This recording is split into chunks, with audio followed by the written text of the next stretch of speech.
भारत माता की मंच पर उपस्थित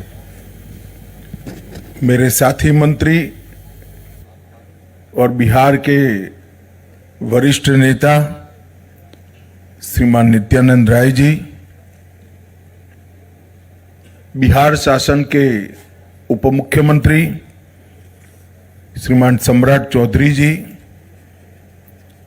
मेरे साथ सीमांचल के 3 दिन के दौरे में आए हुए गृह सचिव भारत सरकार गोविंद मोहन जी, आज सूचना ब्यूरो के निर्देशक श्री तपन डेका जी, सचिव सीमा प्रबंधन डॉक्टर राजेंद्र कुमार जी, आज के कार्यक्रम में उपस्थित महानिर्देशक सशस्त्र सीमा बल श्री संजय सिंघल जी और उपस्थित सभी प्यारे जवानों, मेरे लिए बहुत खुशी का दिन है आज कि सीमा के प्रहरी के रूप में, संस्कृति के दूत के रूप में जो सशस्त्र सीमा बल के जवान काम कर रहे हैं, उनकी सुविधाओं में लगभग 170 करोड़ की लागत से ये पूरे क्षेत्र में अनेक प्रकार के भवनों का उद्घाटन और लोकार्पण आज किया जा रहा है। मेरे लिए आनंद का विषय है कि इस सभी भवनों से आप सभी की अपनी तैनाती की कठिनाइयां जो हैं वो थोड़ी कम करने में जरूर फायदा मिलेगा, ऐसा मुझे भरोसा है। नरेंद्र मोदी जी की सरकार ने 2014 से देश के सभी सीएपीएफ के लिए सुविधाओं के लिए एक संवेदनापूर्ण कार्य योजना बनाई है और ये इसी का हिस्सा है कि आज इस क्षेत्र के एसएसबी के काम में कार्यरत सभी जवानों को ढेर सारी सुविधाओं प्राप्त होगी। मित्रों, आज भारत के क्रांतिवीर वीर सावरकर जी की पुण्य तिथि है। वीर सावरकर जी न केवल आजादी के संग्राम के अप्रतिम योद्धा थे,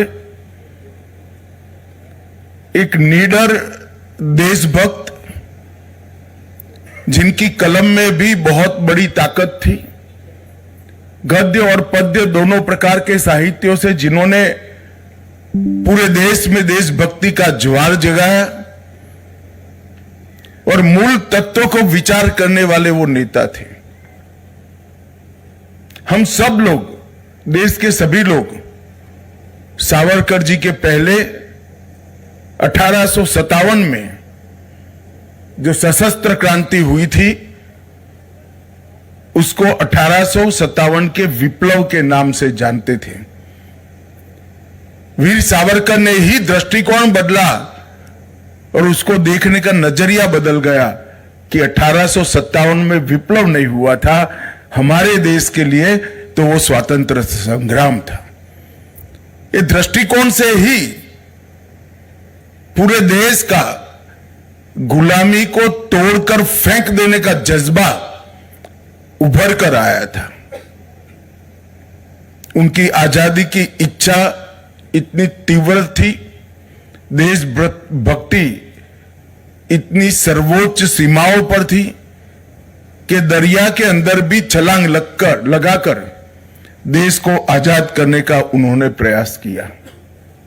अस्पृश्यता हो, भाषाओं की शुद्धि हो या परिशुद्ध राष्ट्रवाद की कल्पना हो, इस सभी के लिए वीर सावरकर जी ने मृत्यु पर्यंत बहुत प्रयास किए और निरंतर करते रहे। आज मैं मनपूर्वक पूरे देश की ओर से हमारे महान स्वतंत्रता सेनानी वीर सावरकर जी को हाथ जोड़कर श्रद्धांजलि देना चाहता हूं। मित्रों, आज यहां पर लगभग 175 करोड़ की लागत से एसएसबी से जुड़ी कई परियोजनाओं का लोकार्पण और भूमि पूजन हुआ है। और मैं आज आपके माध्यम से बिहार की जनता को यह भी बताना चाहता हूं, भारत नेपाल सीमा सड़क योजना के तहत 554 किलोमीटर बॉर्डर रोड को भी स्वीकृत किया गया है और इसमें से 18 खंडों में से 14 खंडों पर कार्य पूरा हो चुका है और 4 खंडों पर कार्य की पूर्ण करने की गति अति तेज है। इसके लिए आवंटित 2496 करोड़ में से 2336 करोड़ रुपए का खर्च पूरा हो चुका है। मुझे भरोसा है कि ये रोड बन जाने के बाद निगरानी की आपकी क्षमता अनेक गुना बढ़ जाएगी, नागरिकों की सुविधाएं भी बढ़ेगी और जन सामान्य के कल्याण के लिए ढेर सारे विकास के काम सीमा के अंत तक पहुंचाने में बड़ी सरलता होगी। आज मैं एसएसबी के कार्यक्रम में आया हूं, तब एसएसबी एक जमाने में विशेष सेवा ब्यूरो के नाम से जाना जाता था और हमारे सीमांत गांवों के सांस्कृतिक पहचान, इतिहास, उनकी संस्कृति का संरक्षण और संवर्धन, उनकी पहचान का संरक्षण और संवर्धन, ये जिम्मेदारी एसएसबी के जिम्मे थी। बाद में समय के साथ साथ 65 से लेकर आज तक काम बदलता गया, परंतु अटल जी की सरकार के वक्त एक निर्णय हुआ कि भारत और एक देश की सीमा पर एक ही सशस्त्र बल सुरक्षा करेगा और तब से लगभग एसएसबी के जिम्मे नेपाल, भूटान की सीमाओं की सुरक्षा का काम आया। 2001 में 1751 किलोमीटर लंबी भारत नेपाल की बाढ़ बगैर की सीमा की सुरक्षा आपके जिम्मे आई और 2004 से 699 किलोमीटर लंबी भूटान की लंबी सीमाओं को आपको सौंपा गया और आपने हर जगह पे कठिन से कठिन परिस्थिति में सीमाओं की रखवाली और गांव के जो भारत के रहने वाले नागरिक हैं उनकी कुशलता की हमेशा चिंता की है। मित्रों, जब आप बॉर्डर बगैर की सीमा की सुरक्षा का जिम्मेदारी उठा रहे हो, तब एक बात पर मैं निश्चित ध्यान दिलाना चाहता हूं कि सही है कि बॉर्डर इसलिए नहीं कि हम मित्र देश की सीमा की सुरक्षा करें, उस देश इस सीमा की सुरक्षा करें जो भारत के साथ मैत्रीपूर्ण रिश्ते हैं, परंतु ये जरूरी नहीं कि हमारे देश के दुश्मन और देश को नुकसान करने की मंशा रखने वाले तत्व वो देश के रास्ते का उपयोग कर भारत में प्रवेश न करें। इसलिए हमेशा सीमा सुरक्षा बल ने अपनी नजर भी पैनी रखनी पड़ेगी और अपने इंफॉर्मेशन के स्रोतों को भी बहुत मजबूत रखने की जरूरत है और इसके लिए जरूरी है कि सीमांत गांवों के अंदर सीमा सुरक्षा बल के जवान और अधिकारी दोनों का संवाद हो, संपर्क हो और अच्छे संबंध हो, तभी हमें गांवों से इंफॉर्मेशन मिल सकती है। उसी तरह से सीमा के उस पार जो सशस्त्र बल है उसको भी हमने हमारे रिश्तों के माध्यम से हमारे काम में उपयोग भी करना चाहिए और उनका भी सहयोग करना चाहिए। सीमा की सुरक्षा के साथ साथ अवैध स्मगलिंग, नारकोटिक्स और कई प्रकार की ऐसी गतिविधियां हैं जिस पर हमें पैनी नजर रखनी है। मैं तो चाहूंगा कि एसएसबी के सभी अधिकारी बैठकर इसके लिए एक एसओपी का निर्माण करें, जिसको जवान तक नीचे तक ट्रेनिंग के समय से ही सिखाया जाए। मैं निश्चित रूप से मानता हूं जहां बाढ़ लगी है, फेंसिंग है, वो सीमा की सुरक्षा करना सरल है। उस और मैत्रीपूर्ण व्यवहार रखने वाला देश न होने के बावजूद भी सरल है, क्योंकि बीच में बाढ़ है। मगर जब खुली सीमा की सुरक्षा करनी होती है तो अनेक प्रकार के सीमा सुरक्षा के नए आयामों को हमने एड्रेस करना पड़ता है, पहचानना पड़ता है और उसका समाधान भी ढूंढना पड़ता है। तो सीमा सुरक्षा बल के डीजी और सारे अधिकारी बैठकर एक ऐसी एसओपी बनाएं जो सभी खतरों को नाप लेने में सक्षम हो। अभी अभी कुछ दिन पहले मैंने वाइब्रेंट विलेज कार्यक्रम 2 का आसाम में लोकार्पण किया था और वाइब्रेंट विलेज 2 और वाइब्रेंट विलेज 1 मिलकर बहुत महत्वपूर्ण सुधार गांवों की स्थिति में करने का लक्ष्य हमारे प्रधानमंत्री जी ने रखा है। मुझे पूरा भरोसा है कि इस लक्ष्य को हम सिद्ध कर पाएंगे। नरेंद्र मोदी सरकार का बहुत प्राथमिकता वाला एजेंडा हमारे जवान और उनके परिवारजनों की सभी प्रकार की सुविधाएं बढ़े और कष्ट कम हो, ये है। इसलिए हमने आयुष्मान सीएपीएफ, आवास योजना, आवास वेब पोर्टल, प्रधानमंत्री छात्रवृत्ति योजना, बहनों को भर्ती करते हैं उनके अच्छे रहने की व्यवस्था, विकलांग अनुग्रह राशि को भी संरेखित करना, कई प्रकार के सुधार जवानों के कल्याण के लिए किए हैं।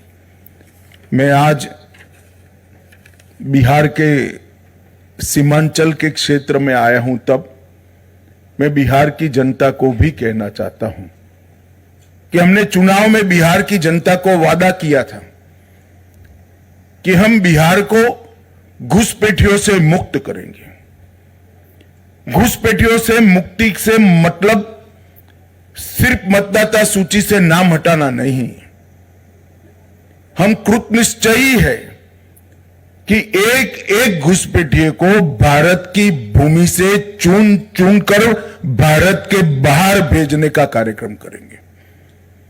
और भारतीय जनता पार्टी स्पष्ट कर देना चाहती है, मेरी सरकार भी स्पष्ट करना चाहती है कि वादा चुनावी वादा नहीं है। नरेंद्र मोदी सरकार का यह दृढ़ संकल्प है कि पूरे देश को हम घुसपैठियों से मुक्त करेंगे और पूरे सीमांचल क्षेत्र में ये शुरुआत कुछ ही समय में होने जा रही है। मैं खुद चुनाव के वक्त 4 दिन सीमांचल में रहा था, हर जिले में गया हूं और ये वादा किया है जनता को कि हम पूरे सीमांचल को घुसपैठियों से मुक्त करेंगे। आमतौर पर नेताओं के वादे जनता को याद कराना पड़ता है, मगर आज मैं सीमांचल की जनता को मेरा वादा याद कराने आया हूं, क्योंकि मुझे सीमांचल की जनता का सहयोग चाहिए। घुसपैठिए सीट हमारे चुनाव को प्रभावित नहीं करते हैं। गरीबों के राशन में भी वो हिस्सा ले जाते हैं। हमारी रोजगारी में भी हमारे युवाओं की सारी संभावनाओं को क्षीण करते हैं और इसके साथ साथ राष्ट्र की सुरक्षा के लिए भी एक घुसपैठिए बहुत बड़ा चैलेंज है। और अब समय आ गया है कि समूचे देश ने हर स्तर पर काम कर घुसपैठियों से देश को मुक्त कराने का एक अभियान हाथ में लेना पड़ेगा। यह 3 दिन में भारत सरकार के संबंधित सारे मंत्रालय, बिहार सरकार के गृह मंत्रालय, district magistrate, district development officer, SP और कई सारे संगठनों की 3 दिन में डिटेल मीटिंग कर हम एक कार्य योजना बना रहे हैं और सीमा से 10 किलोमीटर के अंदर जितने भी अवैध अतिक्रमण हैं वो सारे के सारे अतिक्रमण सबसे पहले ये अभियान के अंदर दूर कर दिए जाएंगे और घुसपैठिए को चिन्हित कर भारत के बाहर भेजने का कार्यक्रम भी हम यहां से शुरू करेंगे। जनसांख्यिकी का बदलाव किसी भी देश के लिए स्वस्थ समाज का निर्माण नहीं करता है। जनसांख्यिकी स्वाभाविक वृद्धि इसका स्वागत है, मगर अतिक्रमण से, घुसपैठ से जनसांख्यिकी का बदलाव किसी भी देश की संस्कृति, इतिहास और भूगोल तीनों के लिए बहुत खतरनाक होता है और हम इसको जानते हैं। इसीलिए सरकार ने निर्णय किया है कि उच्च स्तर पर जनसांख्यिकी परिवर्तन की उच्च स्तरीय समिति का घोषणा किया जाएगा और वो समिति न केवल सीमांत क्षेत्र, पूरे देश के जनसांख्यिकी के परिवर्तनों को बहुत डिटेल बारीकी से अभ्यास करेगी और भारत सरकार को इस जनसांख्यिकी परिवर्तन को कुदरती बनाने के उपाय सुझाएगी। और सबसे ज्यादा प्रभावित जो क्षेत्र है जनसांख्यिकी परिवर्तन से, बंगाल, बिहार और झारखंड का क्षेत्र है। बंगाल में भी चुनाव है। मुझे पूरा भरोसा है कि इस बार भारतीय जनता पार्टी की सरकार बनने वाली है। भारतीय जनता पार्टी की सरकार का पहला एजेंडा रहने वाला है कि सीमा पर बाढ़ का काम समाप्त करना और एक एक घुसपैठिए को चुन चुन कर देश के बाहर भेजना। और इसकी शुरुआत, चूंकि यहां पर सरकार बन चुकी है, जनादेश भी इस एजेंडा को प्राप्त हो चुका है। हम तो इसी मुद्दे पर चुनाव लड़े थे। हमारी विपक्ष की पार्टियों ने ये मुद्दे का विरोध किया था, मगर मैं तो आभारी हूं बिहार की जनता का कि अभूतपूर्व जन समर्थन हमें मिला है। बिहार के कल्याण के एजेंडा के साथ साथ वो मैंडेट में घुसपैठियों को निकालना भी शामिल है। और मैं आज इस मंच से बिहार की जनता को और देश भर की जनता को ये भरोसा देकर जाता हूं कि हम दूसरी बार जनादेश के लिए आएंगे, उसके पहले एक एक घुसपैठियों को भारत के बाहर निकालने का काम समाप्त कर आएंगे। और इसमें एसएसबी का भी बड़ा रोल है और आपकी भूमिका जो है वो भी आपको विगत से बताई जाएगी। मैं फिर से एक बार आज के कार्यक्रम में उपस्थित सभी जवानों को अनंत अनंत शुभकामनाएं देना चाहता हूं, क्योंकि आपकी सुविधाओं में बहुत बड़ी बढ़ोतरी हो रही है और एक बार का काम नहीं है, ये निरंतर चलने वाला काम है। हमारा लक्ष्य है आपका सुविधापूर्ण जीवन।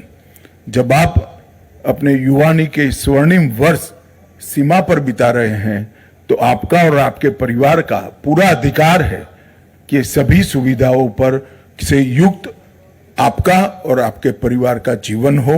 हम इसके लिए पूरा प्रयास करेंगे। फिर से एक बार मेरी अनंत अनंत शुभकामनाएं आपके साथ है। वंदे मातरम। भारत माता की जय। परम आदरणीय मुख्य अतिथि महोदय, आपके मार्गदर्शक विचार हम सभी के लिए ऊर्जा, दिशा और प्रेरणा का स्रोत।